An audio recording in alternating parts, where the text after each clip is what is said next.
നയതന്ത്ര ചർച്ചയ്ക്ക് തയ്യാറെടുത്ത് റഷ്യ നിലപാട് പറഞ്ഞു. തങ്ങൾ എല്ലാ രാജ്യങ്ങളുമായി ഈ വിഷയവുമായിട്ട് ബന്ധപ്പെട്ട് സംസാരിക്കുകയാണ്. മിഡിൽ ഈസ്റ്റിൽ ഒരു സമാധാനം പുലരാൻ വേണ്ടി തങ്ങൾ നേരിട്ട് ഇടപെടുന്നു എന്നുള്ളതാണ് റഷ്യയുടെ പ്രസിഡന്റ് വ്ളാഡിമിർ പുടിൻ്റെ ഓഫീസിൽ നിന്ന് വന്നിരിക്കുന്ന ഏറ്റവും പുതിയ ലേറ്റസ്റ്റ് ആയിരിക്കുന്ന പ്രസ്താവന. റഷ്യ ഹൈപ്പവർ ഇടപെടൽ നടത്തുന്നു എന്നുള്ളതാണ് ഈ വിഷയവുമായിട്ട് ബന്ധപ്പെട്ട് ചൈനീസ് പത്രങ്ങൾ പ്രതികരിച്ചത്. നയതന്ത്ര ചർച്ചകൾക്ക് പൂർണ്ണമായിരിക്കുന്ന തയ്യാറെടുപ്പ് നടത്തുന്നു. വിട്ടുവീഴ്ചകൾക്ക് തയ്യാറാവാതെ ഒരിക്കലും ഈ ഒരു യുദ്ധവുമായിട്ട് ബന്ധപ്പെട്ട വിഷയം പരിഹരിക്കുകയില്ല എന്നൊരു പരാമർശം അദ്ദേഹം നടത്തിയിരിക്കുകയാണ്. ഈ റഷ്യയുടെ ഭാഗത്തുനിന്ന് വന്നിരിക്കുകയാണ്. സമ്പുഷ്ട യുറേനിയവുമായി ബന്ധപ്പെട്ട വിഷയത്തെക്കുറിച്ച് അമേരിക്കക്ക് നൽകിയിരിക്കുന്ന ഒരു മറുപടി ഭാഗമായിട്ട് അദ്ദേഹം ഇങ്ങനെ പറയുന്നു: ഇറാൻ്റെ കൈവശത്തിലുള്ള 60% സമ്പുഷ്ട യുറേനിയം റഷ്യ സൂക്ഷിക്കും.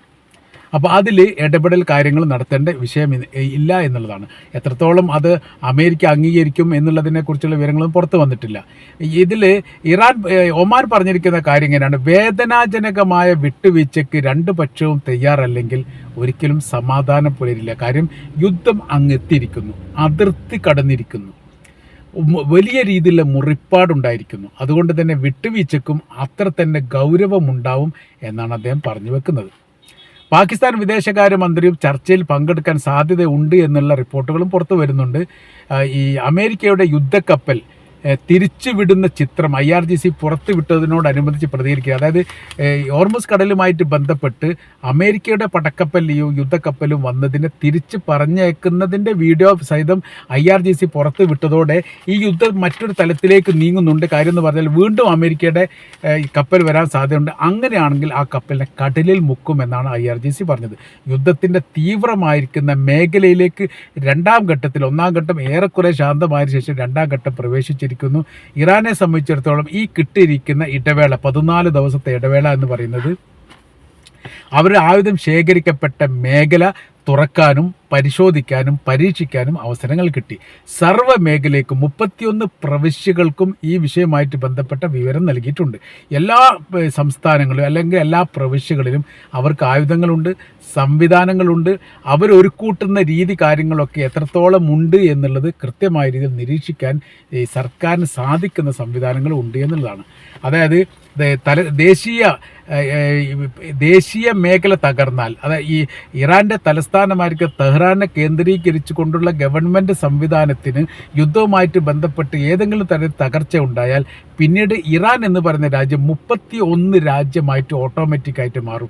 പ്രവിശ്യാ ഭരണ സംവിധാനത്തിലേക്ക് മാറുകയും ഓരോ പ്രവിശ്യയും രാജ്യമായിക്കൊണ്ട് ഇസ്രായേലിനെതിരെ യുദ്ധം ചെയ്യുന്ന തരത്തിലാണ് സംവിധാനിക്കപ്പെട്ടത്. ഒരു രാഷ്ട്ര നേതാവോ ഒരു ഈ സൈനിക മേധാവിയോ രാജ്യത്തിൻ്റെ പ്രധാനമന്ത്രിയോ പ്രസിഡന്റോ കൊല്ലപ്പെട്ടാൽ പിന്നീട് ഓട്ടോമാറ്റിക്കായിട്ട് രാജ്യം വീഴുകയും പുതിയ ഭരണ സംവിധാനം അധികാരത്തിലേറുകയും ചെയ്യുന്ന കാഴ്ച മാത്രമേ അമേരിക്ക കണ്ടിട്ടുള്ളൂ.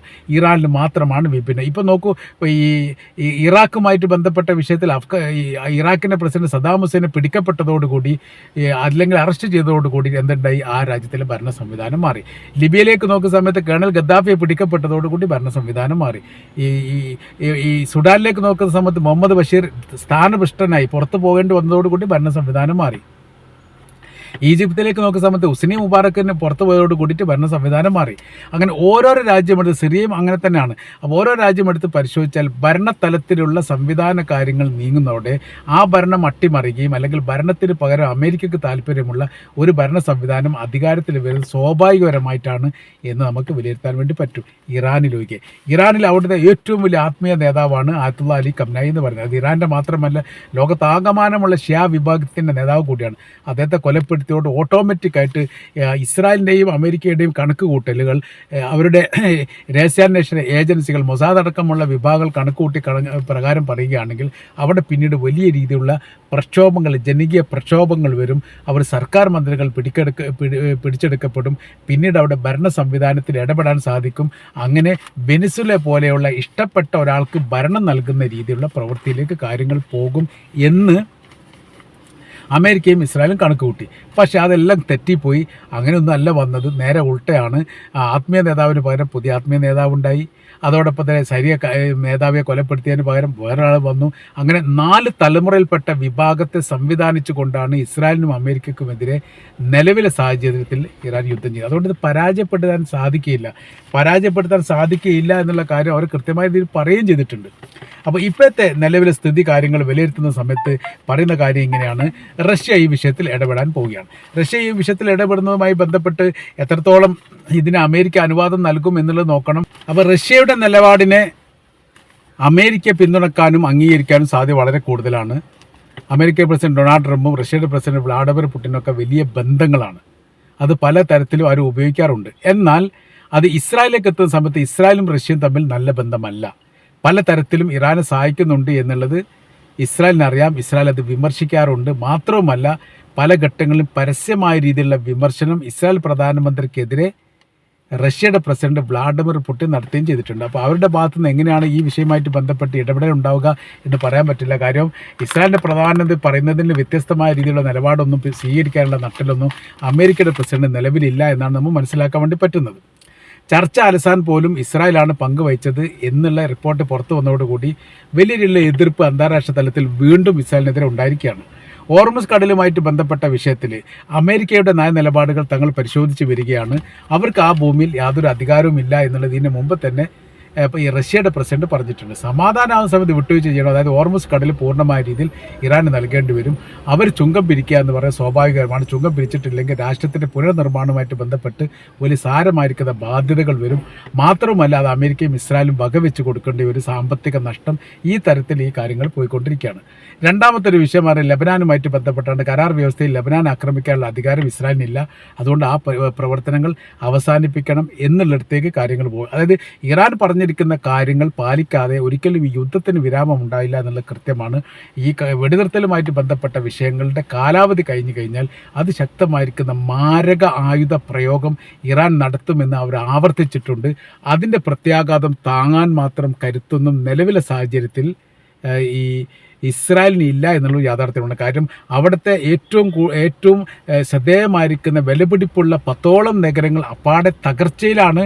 തകർന്നിരിക്കുന്ന ചില ഭാഗങ്ങൾ പൂർത്തീകരിക്കാൻ പതിറ്റാണ്ടുകൾ എടുക്കുന്ന തരത്തിലാണ് നാശനഷ്ടങ്ങളൊക്കെ യഥാർത്ഥത്തിൽ ഉണ്ടാക്കിയത്. അത് ഇസ്രായേലിന് ബോധ്യമായിരിക്കുന്ന കാര്യമാണ്. അതിൻ്റെ ആവർത്തനം വീണ്ടും ഉണ്ടാവും എന്നുള്ളതാണ്. അപ്പോൾ ഇതെല്ലാം കൂടി നമ്മൾ കൂട്ടി വായിക്കുന്ന സമയത്ത് റഷ്യയുടെ ഇടപെടലിനപ്പുറം ഒരു ഇടപെടാൻ മറ്റൊരാൾ ഇല്ല എന്നുള്ളതാണ്. രാജ്യങ്ങളുമായിട്ട് ബന്ധത്തിൻ്റെ അടിസ്ഥാനത്തിലാണ് പ്രശ്നത്തിൽ ഇടപെടൽ. ഇപ്പോൾ അമേരിക്കയുമായിട്ട് ഇടപെടുന്നു, അമേരിക്കയുമായിട്ട് ബന്ധമുണ്ട് ഈ റഷ്യയെ സംബന്ധിച്ചിടത്തോളം. പിന്നീട് ഇടപെടേണ്ടത് ഈ ഇറാനുമായിട്ടാണ്. ഇറാനുമായിട്ട് നയതന്ത്ര സുഹൃത്ത് ബന്ധമുള്ള രാജ്യമാണ് റഷ്യ എന്നുള്ള കാര്യം കൃത്യമാണ്. ഈ തരത്തിലാണ് ഇതിൻ്റെ വിഷയകാര്യങ്ങളൊക്കെ നീങ്ങിപ്പോകുന്നത്. അപ്പോൾ മൊത്തത്തിൽ നമ്മൾ വായിക്കുന്ന സമയത്ത് റഷ്യയുടെ ഇടപെടലോടുകൂടി ഏറെക്കുറെ ഒരു ശാന്തമാവാൻ്റെ സാധ്യതയുണ്ട്. വിട്ടുവീഴ്ച മനോഭാവത്തോടു കൂടി അല്ല അമേരിക്ക നീങ്ങുന്നതെങ്കിൽ മാരകമായിരിക്കുന്ന പ്രഹരം അവർക്ക് നേരെ ഉണ്ടാവും. അത് അവരെ സംബന്ധിച്ചിടത്തോളം താങ്ങാൻ പറ്റാത്തതാണ്. വലിയ രീതിയിൽ പ്രത്യാഘാതം ഉണ്ടാവുമെന്ന് ഏറെക്കുറെ ഇപ്പം തന്നെ തെളിഞ്ഞിരിക്കുന്നു. അതിൻ്റെ വലിയ രീതിയിലുള്ള സംവിധാനങ്ങളൊക്കെ ഇറാൻ ക്രോഡീകരിച്ചു കൊണ്ടിരിക്കുകയാണ്. ഇറാനെ സംബന്ധിച്ചിടത്തോളം അവർക്കത് സാധ്യമാകുന്നതാണ്. അവർ പല ഘട്ടത്തിൽ പറയപ്പെട്ട കാര്യം അങ്ങനെ തന്നെയാണ്. അവർക്ക് സാധ്യമാകുന്ന വെച്ചാൽ അവരുടെ കൈവശത്തിൽ ആയുധങ്ങളുണ്ട്, സംവിധാനങ്ങളുണ്ട്. അതെല്ലാം പ്രയോഗിക്കാൻ മാത്രം സൈനികപരമായിരിക്കുന്ന ബലവും ശക്തിയുള്ള സൈന്യങ്ങളുണ്ട്. 6 ലക്ഷത്തിലധികം സൈനികരുള്ള ഒരു മഹാരാജ്യമാണ് ഇറാൻ. അതിനെ പെട്ടെന്ന് കീഴ്പ്പെടുത്തുക എന്ന് പറഞ്ഞാൽ അസാധ്യമാണ് എന്ന് ചുരുക്കം. ഏതായാലും വല്ലാതെ വൈകാതെ ഈ വിഷയത്തിൽ റഷ്യയുടെ ഇടപെടൽ സാധ്യമാണ്. പറയുന്നത് 21-ാം തീയതിയാണ് ഈ താൽക്കാലിക വെടിനിർത്തലുമായിട്ട് ബന്ധപ്പെട്ട വിഷയത്തിൻ്റെ അവസാനം ഉണ്ടാകുന്നത്. അതിൻ്റെ മുൻപാകെ തന്നെ ഒരു വെടിനിർത്തൽ ചർച്ച ആരംഭിക്കുകയും അതിനൊരു പരിഹാരമുണ്ടാക്കാൻ വേണ്ടി ശ്രമിക്കുകയും ചെയ്യുമെന്നുള്ളതും അത് ഏറെക്കുറെ പൂർത്തീകരിക്കുന്ന തരത്തിലാണ് എത്തിക്കുക എന്നതാണ് മനസ്സിലാക്കാൻ വേണ്ടി പറ്റുന്നത്. അപ്പോൾ ഇതിൽ സമ്പുഷ്ട യുറേനിയവുമായിട്ട് ബന്ധപ്പെട്ട കാര്യത്തിന് ഇറാൻ സമ്മതിക്കുകയും അത് അമേരിക്ക അതിന് സപ്പോർട്ട് ചെയ്യുകയാണെങ്കിൽ ഏറെക്കുറെ പ്രശ്ന പരിഹാരത്തിലേക്ക് കാര്യങ്ങൾ എത്തുമെന്നാണ് രാഷ്ട്രീയ നിരീക്ഷകർ റഷ്യയുടെ നിലപാടുമായിട്ട് ബന്ധപ്പെട്ട് പ്രതികരിച്ചിരിക്കുന്നത്.